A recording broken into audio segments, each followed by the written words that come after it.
Hello, I wanted to talk today more about this concept of you're not special. And I want to caveat and make some notes around the statement, which may almost sound hurtful, difficult to hear for some parts of you. Maybe that doesn't create any emotional reaction in your body, and that's cool.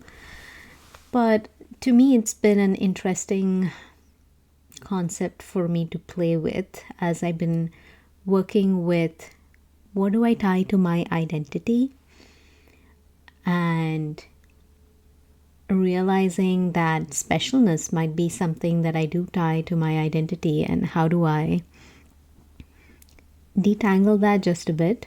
I don't know if I can be completely detached from it, but I'll tell you why it's been so important to me, and perhaps you might see some parts of yourself in this too. I came across this idea of you're not so special in a TED talk that popped up somewhere as I was online. And this, I'll try to leave a link to it if you're curious about the original talk. But this ex Secret Service agent, a woman, talked about these themes that show up in her mentoring sessions. And one was this: it's like you're not special, your problems aren't special, it's not like you're so unique that you cannot be helped, was essentially the message she shared. And I began to reflect on that thought. What is my relationship to feeling special is really the question I sat with, and I invite you to sit with. To me personally, I think I have had a lot tied to this feeling of being special. I am an only child, so I got a lot of attention, whether I wanted it or not, but I got a lot of attention from my parents. I went on to do really well academically and in my career, I would say from the outside, really. I don't know if I was always truly happy and fulfilled in everything I did, but hey, I felt successful. I felt like I could do a lot. I was definitely a teacher's pet. I was, as a result, often the person in charge of monitoring the class and much more. There was a lot of specialness, like, oh, I'm really good academically. Oh, I can do this and that. There was a lot tied to what I achieved and what I did. And many years later, and one really big spiritual awakening after having a kid and trying to do it all and being special didn't work. I got really burnt out. It was very clear to me what I was doing was not the thing that would serve me in the long run, I would say. And so it got me to question a lot of things. And lo and behold, on my journey, I found intuition and what I would call soul magic. Just this, oh, there's universal intelligence and energy we can tap into, whether it be through our spirit guides or the universe or God or whatever higher power you believe in. It could be through the Akashic records. You may have your own channel of connecting to this, your intuition, and this outer intelligence that's always running, is how I personally think of it. And it again did reinforce some special parts of me, like, oh, look at that, I can channel, I can be so magical, and oh my god, I want everyone to experience this too. This is too good to be true. And like all the things I believed in before were further reinforced when I personally experienced it, like past lives and things that happened in the past impacting and affecting you now, which very much explained my visibility fears and my reticence to speak up, perpetuating an old pattern of, it wasn't safe to be seen and safe to share my gifts in many ways. But at the same time, discovering my intuition, discovering my magic, it definitely reinforced the parts of me that felt special. And so I think from that place, I kind of extrapolated, well, if I feel special and think I'm special and, build a business and a purpose around these gifts that I have understood better, let's say they may have always been there, somewhat latent, that'll be special too. It'll all make sense. It'll all feel good. I'll feel successful. All that was my thinking. And also because the alternative of doing what I was doing just didn't appeal to me. But many years of doing that, I can't believe I can say it, that I have been channeling and working with my intuition and my soul purpose in many ways for 5 years now, and in a very intentional, deep way, I would say. And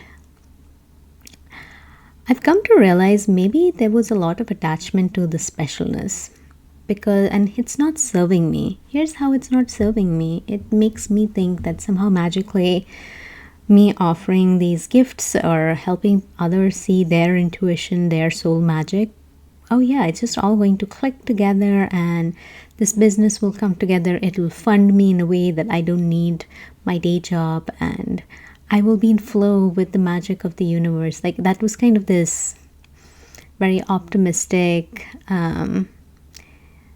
view of it all, and I still believe in that possibility and probability. But at the same time, to look at this as, what if I weren't that special? Just a thought experiment. What if I weren't that special? There are so many other intuitives and people who work with magic, as I call it, their soul purpose in different ways. It doesn't guarantee that they will be successful. Some of them do, some of them don't. Maybe they probably have the same struggles I do, and me sitting here thinking, I'm special, this is going to happen, may not be always serving me. Well, I love to learn and love to learn from others. I feel like by me playing with what if I'm not special has allowed me to be more open to, well, this may work, this may not work. Even if I'm special, even if I'm not special, because I am both. And this is the weirdness of duality, is that we can experience so much contrast in our lives. Sometimes there were seasons in my life I felt really special. There are seasons in my life I felt very non-special. And in an environment which rewards achievement and performance over nurturing and caretaking, I never felt like I was special as a parent or as a mom, because it wasn't outwardly rewarded. And that's somehow what I tied to being special. Does that mean I won't consider myself special anymore? I don't think so. But I do think it's healthy to have a relationship to both sides of the same coin. That has been a big part of my spiritual journey, is how do you relate to the highs and the lows? If you want success, can you relate to failure as well? If you want deep connection and belonging, how do you relate to loneliness, disconnection, and abandonment? Those wounds within us where we want one thing but not the other side of it, that can keep us stuck, I believe. I remember when I was on this business journey and I worked closely with a lovely coach, sending her much love as I think of her. She had talked to me about all these fears and doubts that I was experiencing as I was thinking about my business and what to do next. And she really illuminated for me, like, what is your relationship to doubt and fear in your business? I have chills as I talk about it. It was something that I didn't treat as a, oh, you're here to be with me and perhaps highlight a gap in my business or something I'm not seeing. But instead, I took that to mean, oh my God, I can't do this, because I didn't know how to relate to the doubt and fear in any other way except stop and freeze. And I didn't try to override it a lot. I would take steps. I would take some stretchy steps at times. Like, even despite the fear and the doubt, I would do some things, but not a lot of things, because then my nervous system would feel very trampled upon. And then I'd burn out, and here we go all over again. Maybe you can relate to this too, which is why I felt very called to talk about it as I am reflecting on it too. How do you relate to both sides of the same coin as we manifest something, as we are achieving goals, as we are trying to change our present state into some other future state?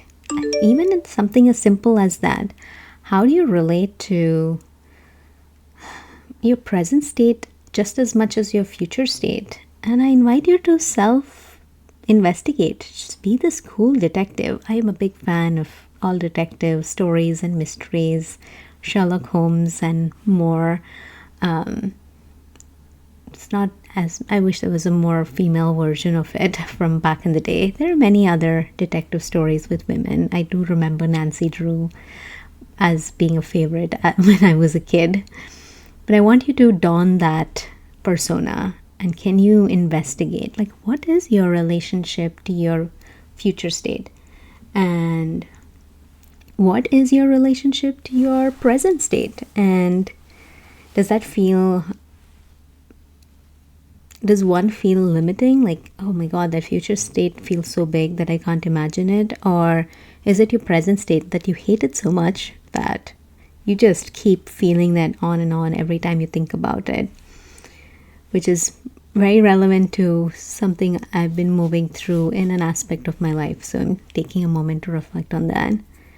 And is there a step, or even more simply, is there a thought or even an affirmation or a mantra that you can hold on to, come back to, gently invite yourself back to relate to it differently? I think of our life and our soul journeys as many different relationships, the biggest one being with yourself.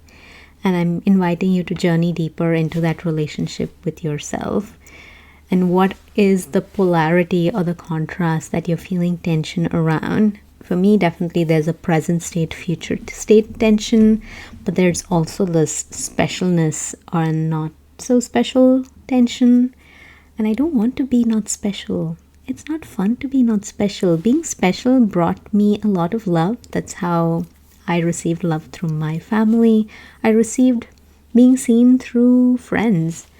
And feeling not special is kind of boring, is how I think of it now. And so as I'm actively walking through these steps with you, I'm reflecting on how can I relate to not feeling special differently. And to me, it means that, that means that other people have gone through what I've gone through. And it means that I can find help, I can find ideas, inspiration, or I can find someone who knows how to help someone like me.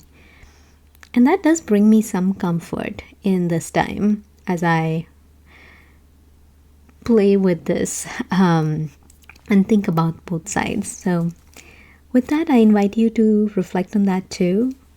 Maybe this resonates and lands, and if so, let me know if you feel called to in the comments. What is it that you are feeling the tension around and learning to relate to both sides of the same coin?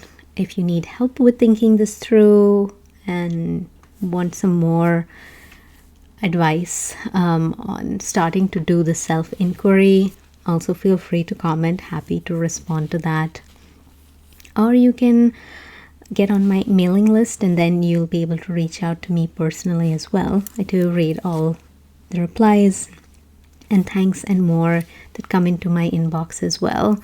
I have these Akashic Insight emails that go out every week or so, depending on my life and the season I'm in.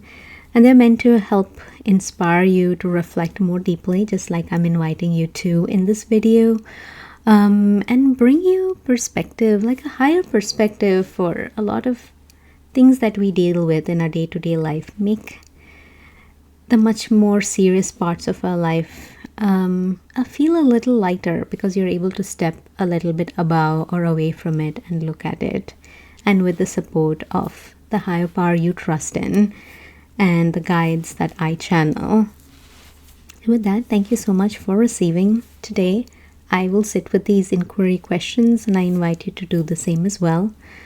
With much love and many blessings and gratitude for you receiving, for you thinking, and for you relating about it all.